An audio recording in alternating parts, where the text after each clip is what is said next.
আসসালামু আলাইকুম। সংবাদে আপনাদের সবাইকে স্বাগত জানাচ্ছি। আমি ফিরোজ তোহা। শুরুতেই আরবে কেবলস সংবাদ শিরোনাম।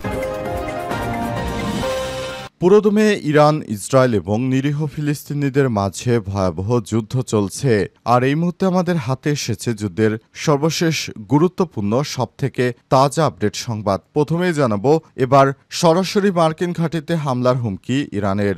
যুক্তরাষ্ট্রের সঙ্গে যদি পারমাণবিক আলোচনা ব্যর্থ হয় এবং এ নিয়ে সংঘাত শুরু হয়, তাহলে মধ্যপ্রাচ্যে থাকা মার্কিন ঘাঁটি লক্ষ্য করে হামলা চালানো হবে বলে হুমকি দিয়েছে ইরান। ইরান জানিয়েছে তারা তাদের পারমাণবিক কর্মসূচি থেকে পিছপা হবে না। যুক্তরাষ্ট্রের কোনো ক্ষমতা নেই ইরানকে তার পারমাণবিক কর্মসূচি থেকে দূরে রাখা। এরপর জানাবো, ক্ষমতাচ্যুতি হতে পারে নেতানিয়াহুর। যুদ্ধ অপরাধের অভিযোগে ইসরায়েলের প্রধানমন্ত্রী বেঞ্জামিন নেতানিয়াহুর সরকার ভেঙে যাওয়ার শঙ্কায় পড়েছে। আজ পার্লামেন্টের নেসেটে সরকার ভেঙে দেওয়ার ভোটাভুটি হয়েছে। নেতানিয়াহুর জোটে থাকা দলই সরকার ভেঙে দেওয়ার পথকে ত্বরান্বিত করছে। এবার পৃথিবীর নিকৃষ্ট ইহুদিবাদী প্রধানমন্ত্রী নেতানিয়াহুর পতন হতে চলেছে। এদিকে যুক্তরাষ্ট্রের লস অ্যাঞ্জেলেসে চলছে গণগ্রেপ্তার। কারফিউ লঙ্ঘন করে জড়ো হওয়ার পর যুক্তরাষ্ট্রের লস অ্যাঞ্জেলেস শহরে চলছে গণগ্রেপ্তার। স্থানীয় সময় আজ যুক্তরাষ্ট্রের লস অ্যাঞ্জেলেস পুলিশ এই কথা নিশ্চিত করেছে। বেশিরভাগই গ্রেপ্তারের ঘটনা ঘটেছে শহরতলি এলাকায়।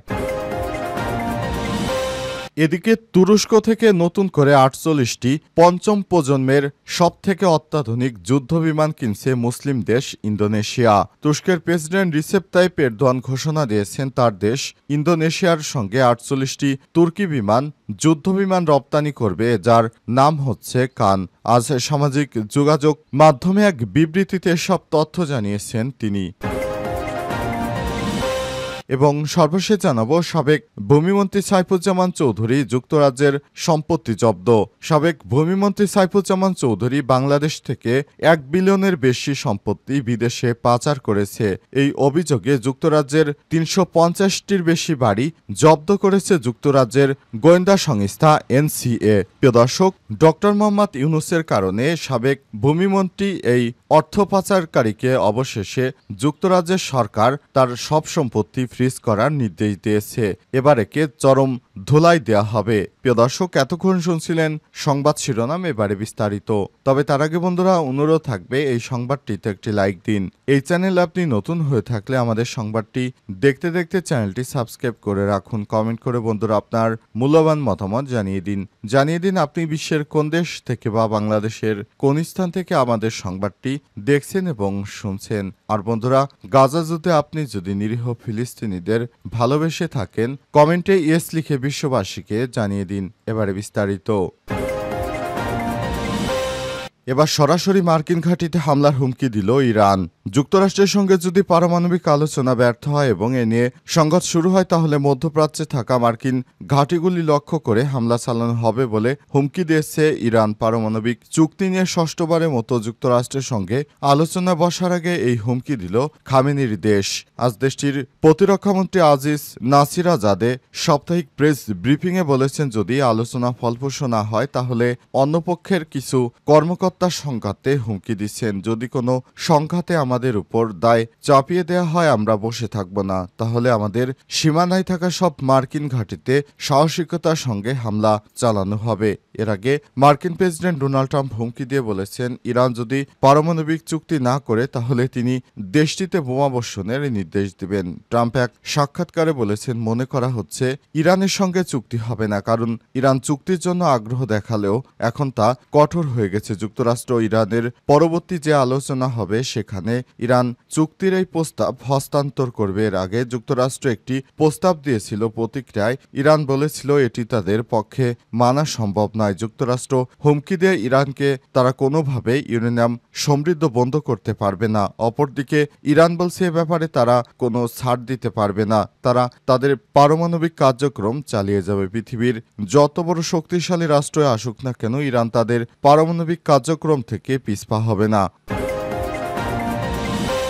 ক্ষমতাচ্যুতি হতে পারেন নেতানিয়াহু।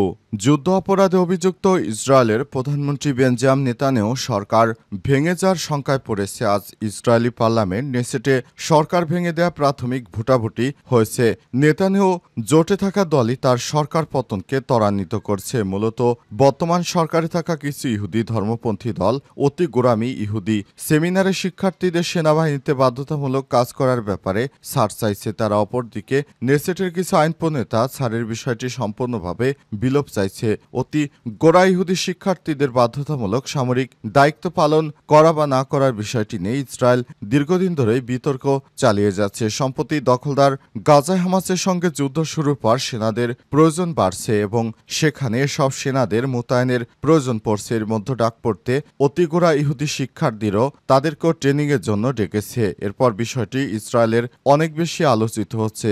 অর্থাৎ এসব ইহুদিরা যারা হচ্ছে ধর্মীয় বিষয় নিয়ে বেশি পড়াশোনা করে, মুসলিমদের মধ্যে যেমন হুজুর টাইপের লোক, এরাও হচ্ছে ইহুদিদের মধ্যে ধর্মীয় গোঁড়ামির লোক। তারা কখনোই সেনাবাহিনীর ট্রেনিংয়ে যাবে না। তবে নেতানিয়াহু তাদেরকে জোর করে সামরিক বাহিনীতে কাজ করা সংক্রান্ত আইন নিয়ে অচল অবস্থা তৈরি করেছে, যা নেতানিয়াহু সমাধানের চেষ্টা করছে। কিন্তু সমাধান না হয় এখন ইসরায়েলের ধর্মভিত্তিক দলগুলো তার সরকার পতনের পথে হাঁটছে। ধর্মীয় গোঁড়া দলগুলো বলেছে বিরোধী দলগুলোর সঙ্গে যোগ দিয়ে পার্লামেন্ট ভেঙে দেওয়ার পক্ষে ভোট দেবে তারা। এমনটি হলে বিপদে পড়তে পারে নেতানিয়াহু। যুক্তরাষ্ট্রের লস অ্যাঞ্জেলেসে চলছে গণগ্রেপ্তার। কারফিউ লঙ্ঘন করে জড়ো হওয়ার অপরাধে যুক্তরাষ্ট্রের লস অ্যাঞ্জেলেসে এবার গণগ্রেপ্তার চলছে। স্থানীয় সময় আজ লস অ্যাঞ্জেলেস পুলিশ এই কথা নিশ্চিত করেছে। বেশিরভাগ গ্রেপ্তারের ঘটনা ঘটছে শহরতলি এলাকায়। এক সংবাদ সম্মেলনে লস অ্যাঞ্জেলেসে পুলিশ জানিয়েছে মঙ্গলবার প্রায় 250 মানুষকে গ্রেপ্তার করা হয়েছে, যা আজ আরও ব্যাপক হারে গ্রেপ্তার করা হচ্ছে। এর আগে লস অ্যাঞ্জেলেসে স্থানীয় পর্যায়ে জরুরি অবস্থা ও আংশিক কারফিউ জারি করা হয়। শহরটির মেয়র ক্যারেন বাস এক সংবাদ সম্মেলনে ঘোষণা দেন লস অ্যাঞ্জেলেসে ভাঙচুর ও লুটপাট ঠেকাতে এমন সিদ্ধান্ত নেওয়া হয়েছে বলে জানান তিনি।